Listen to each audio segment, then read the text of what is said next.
as high as other people are, with the Minnesota Timberwolves narrowly beating the Grizzlies. Actually, they didn't. They choked it just like I choked the last sentence. The Grizzlies have beaten the Minnesota Timberwolves in Game 6 after blowing another lead.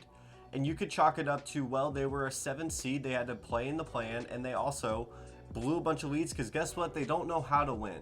My problem with the Minnesota Timberwolves is I don't know what's next for them.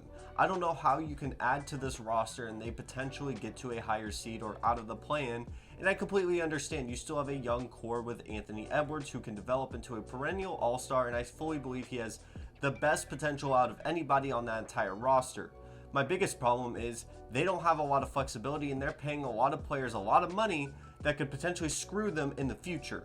I don't know who is going to come and fix this team from blowing leads. Patrick Beverley is a veteran leader that could potentially help them try to learn how to win, but sooner or later they're going to have to grow up and stop talking to the media because they are obviously just embarrassing themselves. Now, I'm going to look on the bright side, and real quick I'm going to talk about the Raptors because this is kind of me just doing their well, you just got out of the playoffs kind of video. The Raptors, it's very simple. I didn't think I really needed a whole video for the Raptors. You just pray that Scottie Barnes turns into Scottie Pippen. You add some shooting and you get some length on your team that's not 6'9". You get some 7-footers in there and get a perennial point guard that could potentially play some more defense alongside with Fred VanVleet or a backup guard. I think it's pretty simple for the Raptors. For the Timberwolves, on the other hand, they have been the storyline of the playoffs and one of the best series in all of basketball. And you were able to lock down Ja Morant, but what do you do next when you are paying $31 million to D'Angelo Russell and he has not been able to step up at all, and let alone he is not even a great third option on your team? I like D'Lo. I've been a fan of D'Lo since he came out of Ohio State, and I've been a fan of him for a long time. But how much longer are we going to keep loading for D'Lo? And I understand what I just said was a little corny and you can cringe a little bit all you want, but I cringed that entire series watching Karl Anthony Towns change his voice as if he finally let his balls drop. And it's just cringy to watch this team go back and forth. Now, the Grizzlies aren't in the clear either. Watching Ja Morant have more tweets than field goals made. And it's just been kind of interesting to watch this 2 versus 7 seed series be so blown, not out of proportion, but into the spotlight just because these two young teams continually make mistakes. And the biggest problem with this is D'Angelo Russell, for his age, still feels like he's learning the point guard position at times. Still feels like he is making rookie mistakes at the age that he is, and for a guy that's getting as paid as much as he is, he shouldn't be making those kinds of mistakes. And the same goes for Karl Anthony Towns. They are making boneheaded decisions that could potentially screw this team. I give a pass to Anthony Edwards slightly because he should know not to make a contested jump shot at Desmond Bane when they could have just easily won the game and not even contested it. Because guess what? Desmond Bane made that shot, and if there was a foul call, I think there could potentially be a tie game overtime. Then all of a sudden you lose in 5. That's the difference. And you can't be making those kinds of mistakes. I understand Patrick Beverley is putting his personality onto this team, but with Patrick Beverley, you understand there's the good and then there's the bad. And D'Angelo Russell specifically has to step up. You cannot play as poorly as he did in this series if you're going to actually make an upset. And that's the biggest thing. This is an upset pick. This is a lot of people weren't understanding. This is a 7 seed going against a 2 seed, but they're both young teams and they're both not really used to these situations. Honestly, the Grizzlies were in the same situation as they were last year if they were the Timberwolves. But they were able to push it as far, and Ja Morant played fantastic. But this year they had expectations. And with expectations, you have to meet them. And Ja Morant was not able to meet them at all this series. And honestly, the Timberwolves might have gotten a break that Ja Morant wasn't as dominant as he was in the regular season. And it's pretty simple for D'Angelo Russell. He cannot play like that. Malik Beasley cannot be paid $15 million. Not to mention, I looked at their cap holds. They are paying Evan Turner $25 million. Or there's a cap hold with Evan Turner with $25 million. I like Chris Finch. I like their head coach. I know I'm all over the place with this, but guess who was all over the place the entire series? The Timberwolves. You can't talk all this crap and be as high as they were. I understand. I even celebrated with them, with the Timberwolves, playing that play-in game and being able to win that game and celebrating. I was not mad at them for that. But if you're going to talk this talk, you got to be able to walk it a little bit. And I understand you can have this confidence, but it's a bad look when you get this dismantled time and time again, when you're able to play so good in the first half and just fall apart in the second half, just truly collapsing. Like against a team that John Morant was not playing as well, and he had one game where he finished with the last 13 points. You want to know why? Because Patrick Beverley started talking mess, and it backfired. It backfired so quickly. And with this, what do you do next?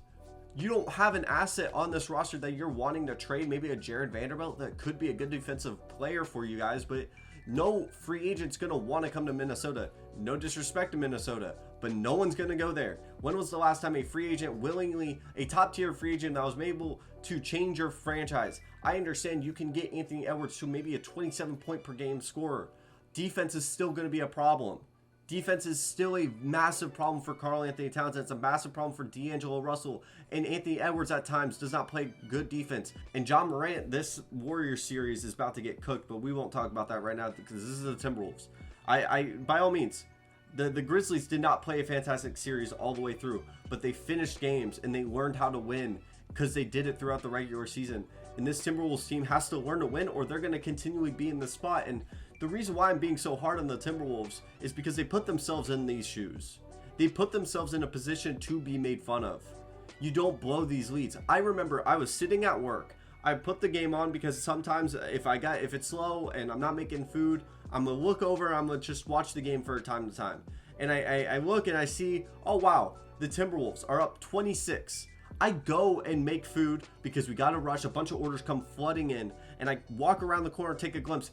The Grizzlies had the lead. How do you let that happen? You don't know how to win.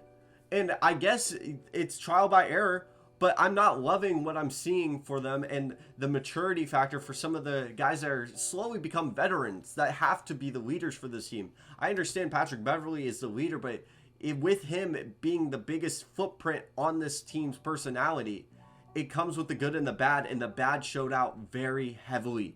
And it's not a good look. There's always going to be a team that's in the playoffs that might not make it next year.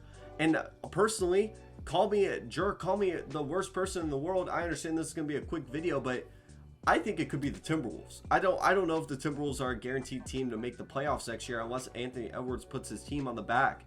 But other than scoring, I need Anthony Edwards to be a better passer, a little bit better all around. I get he's a really good scorer and he's showcased, and all his flowers to that. But the main guy that I'm being more critical of is Karl-Anthony Towns. Cat, look at me. Look at me. You are getting clowned for fair reason. You talk like you're this big, intimidating player, and you show up every other game. And look, man, I like Karl-Anthony Towns a ton. You are probably the best shooting big man in the league, and you deserve it. But you have to step up to the plate, man. You have, if you want to be up in this top tier of players, like you say you want to be, you have to do it night in and night out. And there's times where it just shows that you are getting bodied by Brandon Clark, man. You don't show this intensity that you want to, and that's fine. But just don't talk like you want to show this intensity all the time. That's the problem. You put yourself in a position where people are going to set expectations for you, and you're not going to meet them because it doesn't seem like you have the fire to do so. You showed it in that one game where you hit the very first shot, and then you start talking, and then you're mic'd up. You have to be more self-aware. This entire Timberwolves team has to be more self-aware, and that has been their downfall. They were not self-aware enough, and that's why the Grizzlies are going to move on, and the Timberwolves are in for a shaky offseason because I don't know what's next for their future, but they're going to have to make a move if they really want to be perennial playoff teams, because franchises like that can make the playoffs once and can easily fall out, especially with the position that they are in and when they are in the cap hell that they are in.